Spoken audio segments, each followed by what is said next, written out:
kau ni memang idiot. Kau sanggup cakap muka orang ni muka setan. Kau ni betul-betul idiot lah.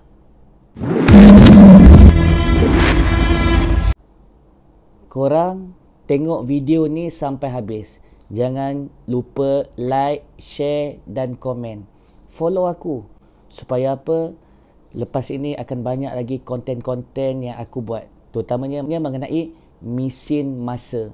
Tapi aku buat konten ni dulu. Sebab apa? Sebab orang ramai komen mengenai hal ini. Assalamualaikum warahmatullahi wabarakatuh. Apa khabar semua? Semoga korang, kalian-kalian di luar sana yang melihat konten ini, semoga korang sentiasa dalam rahmat dan kasih sayang Allah Subhanahu Wa Taala. Islam mengajar kita hari ini supaya apa? Supaya kita saling melengkapi di antara satu sama lain. Jadi itulah kekuatan dan asas kepada agama Islam itu sendiri. Jadi tuan-tuan yang dimuliakan oleh Allah Subhanahu Wa Taala, kita nak react mengenai isu ini. Isu ini memang tersebar sehingga kan kita tengok keadaan umat hari ini, mereka sanggup mengatakan ataupun kepada ulama kita, ustaz-ustaz kita yang mereka menggelarkan mereka ini adalah syaitan. Allahu Akbar. Jadi first kali tuan-tuan yang dimuliakan oleh Allah Subhanahu Wa Taala, kita terus straight to the point lah. Okey, first kali kita kena tahu sistem demokrasi ini dibuat adalah untuk memecah belahkan umat Islam. Sebab sistem demokrasi ini adalah sistem Yahudi dan Nasara. Allah Subhanahu Wa Taala tak reda dengan sistem pentadbiran negara kita dalam demokrasi. Jadi tuan-tuan yang dimuliakan oleh Allah Subhanahu Wa Taala, hari ini disebabkan sistem inilah umat Islam terbahagi kepada banyak bahagian. Dalam hadis Nabi SAW bagi tahu, dah bagi tahu pada kita hari ini, umat Nabi SAW ataupun umatku akan terbahagi kepada 73 golongan. Jadi tuan-tuan yang dimuliakan oleh Allah Subhanahu Wa Taala, aku tidak berpihak pada mana-mana side. Side sini ulama pun saudari Islam, side sini orang awam ataupun sesiapa saja pun orang Islam. Jadi aku ni tidak berpihak pada mana-mana side ataupun mana-mana bahagian. Semoga video ini dapat menyatukan kita sebagai umat Islam dan orang Melayu kita dapat bersatu hati atas tujuan, atas landasan kerana Allah Subhanahu Wa Taala. Dan korang pastikan tengok video ini sampai habis supaya kalian tidak salah faham. Seperti yang aku cakapkan tadi, tujuan sistem demokrasi ini adalah untuk memecah belahkan umat Islam.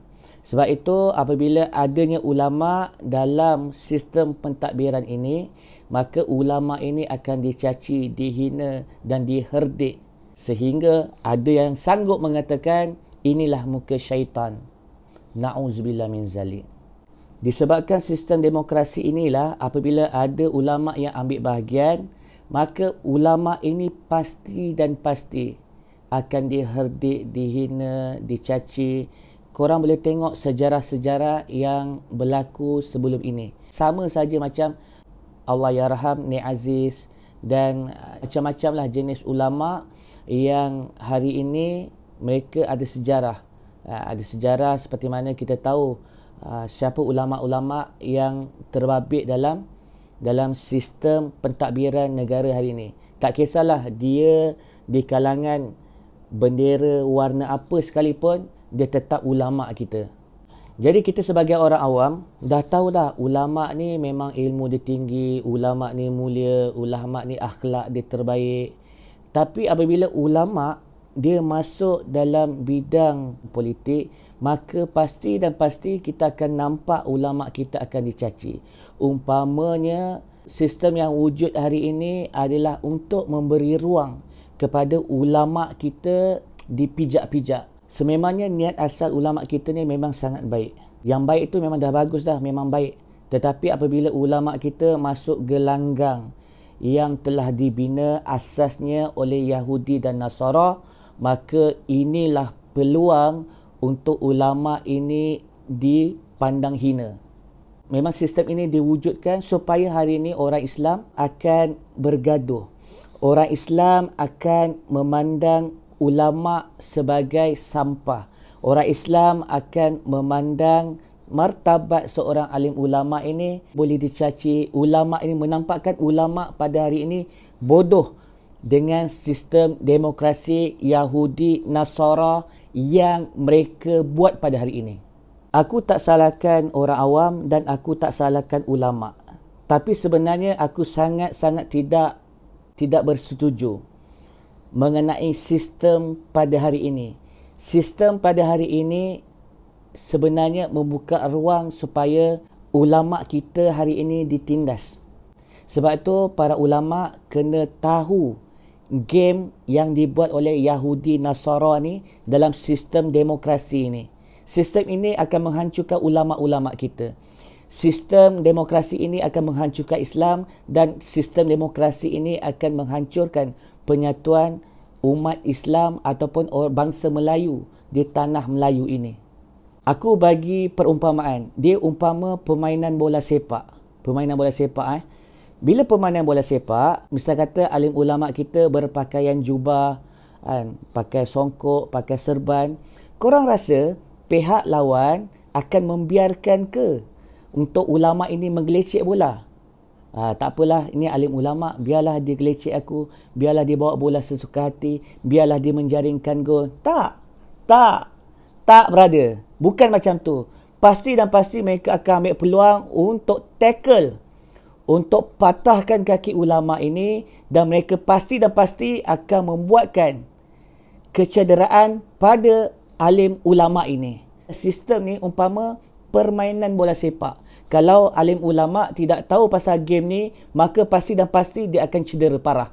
Mereka akan cakap, inilah masanya untuk aku hentam Pak Janggut dalam game ini. Inilah peluangnya. Jadi bro, aku nak bagi tahu memang sistem demokrasi ni memang jahat gila. Orang kata jahat gila kinzirnya. Sistem ini akan hanyutkan ulama. Sistem ini lebih banyak keburukan daripada kebaikannya. Jadi sebab itu sebenarnya ulama kena tahu dan kena kenal game yang dimainkan oleh Yahudi Nasara. Sebab tu kalau kita tengok alim ulama yang betul-betul yang mursyid, mereka akan jauhkan diri mereka daripada sistem yang batil ini. Mereka akan jaga nama mereka, mereka akan jaga kemuliaan yang Allah bagikan pada mereka ni. Jadi aku nak beritahu pada korang, aku ni tak tahu apa-apa. Aku ni tak pandai, aku ni bodoh. Aku cuma boleh bercakap je dan aku boleh suarakan. Inilah yang aku mampu buat. Jadi setiap apa yang aku cakap ni bukanlah aku yang betul. Aku banyak kekurangan, aku banyak kesalahan, aku banyak benda yang aku tak tahu lagi.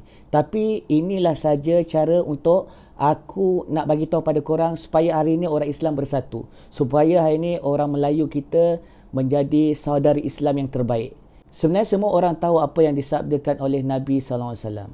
Tapi pada hari ini, baki-baki hayat hidup yang kita ada ni, kita kena fikirkan macam mana kita nak selesaikan masalah ini. Kita sebenarnya perlu bergabung. Supaya apa? Ini menjadi penyatuan umat. Mungkin alim ulama, ilmu dia tinggi, tapi amalan dia sedikit. Bagi orang awam, mungkin ilmu agama orang awam ni sedikit, tapi amalan dia tinggi. Sebab tu ada juga orang awam sehinggakan dia boleh zikir sehari 30,000, 100,000. Tak mustahil. Sebab memang ada orang-orang yang seperti ini. Jadi inilah tujuannya Allah SWT beri kelebihan dekat sini, kekurangan dekat sini. Allah SWT bagi kelebihan dekat sana, kekurangan dekat sana. Supaya apa? Semua alim ulama, orang awam boleh bersatu. Jadi kita ni sebenarnya kita kena mempertahankan ulama kita. Sebab tu kita ni kena jadi shield, menjadi pelindung kepada ulama kita supaya apa? Tiada tomahan ataupun tiada fitnah yang dilontarkan kepada mereka. Jadi ulama ini adalah penyuluh jalan dalam kehidupan dunia dan akhirat kita. Tak payahlah kita nak action dengan ilmu-ilmu yang kita ada. Sebab sebenarnya kita ni lebih banyak tak tahu daripada yang kita tahu. Kita ni kena bersatu, betul-betul kena bersatu dan jangan bagi peluang langsung pada syaitan untuk memecah belahkan umat Nabi Muhammad sallallahu alaihi wasallam. Sampai bila kita nak ego? Sampai bila kita nak gah dengan kelebihan yang Allah bagi, yang Allah pinjamkan pada kita? Kalau kita tak boleh terima teguran, kita tak boleh orang kritik kita, kita ni apa bezanya kita dengan syaitan? Apa bezanya kita dengan iblis? laknatullah. Masih lagi tak nak sedar yang kita ni diperalatkan, dipergunakan oleh sistem Yahudi Nasara ini untuk memecah belahkan umat Islam. Sampai bila kita nak jadi bodoh? Ayuh, bangkitlah Islam. Ayuh, bangkitlah Melayu Islam. Kita nak kuatkan Islam, semua lelaki Islam kita kena jaga solat 5 waktu. Terutamanya waktu solat berjemaah, waktu subuh. Kita kena pelihara solat subuh kita dan 4 fardu yang lain. Kita kena letakkan diri kita dalam rumah Allah SWT. Bila kita jaga hubungan kita dengan Allah, kita bersatu dalam rumah Allah, masjid, maka pasti dah pasti Allah Subhanahu Wa Taala akan memberi kekuatan pada orang Islam. Allah Subhanahu Wa Taala beri kemenangan pada orang Islam. Jadi hari ini orang-orang lelaki kita menjadi lembik, orang-orang lelaki kita menjadi soleha, orang-orang lelaki kita menjadi arbuk, sehinggakan mereka lemah. Sebab apa? Sebab tak jaga hubungan dengan Allah dan tidak menghadirkan diri ke rumah Allah untuk solat berjemaah. Melayu ataupun Islam tidak akan kuat, tidak akan menang selagi kita tidak jaga hubungan dengan Allah Subhanahu Wa Taala, selagi masih lagi ada renggang ataupun masih lagi hanya ada saf yang pertama, yang kedua dalam solat fardu tidak ramai seperti solat Jumaat, maka kita belum lagi menang. Kita nak menang, kita kena jaga solat. Cuma aku nak ajak kita ni sama-samalah untuk perbaiki diri kita untuk akhirat kita. Akhir kalam daripada aku, akhir zaman ini kita kena bersatu, kita kena saling lengkap-lengkapi untuk menjadikan Islam ini kuat. Jangan kita berpecah belah. Dan aku doakan supaya video ini akan menjadi tauladan ataupun video ini akan dapat sebagai asbab untuk menyatukan umat Islam. Jangan kita berpecah belah disebabkan politik. Kita kena bersatu di landasan yang betul. Macam mana kita kena ikut Al-Quran dan Sunnah Nabi SAW. Kita kena jaga rumah Allah. Kita kena jaga hubungan dengan Allah. Kita kena jaga solat berjemaah kita.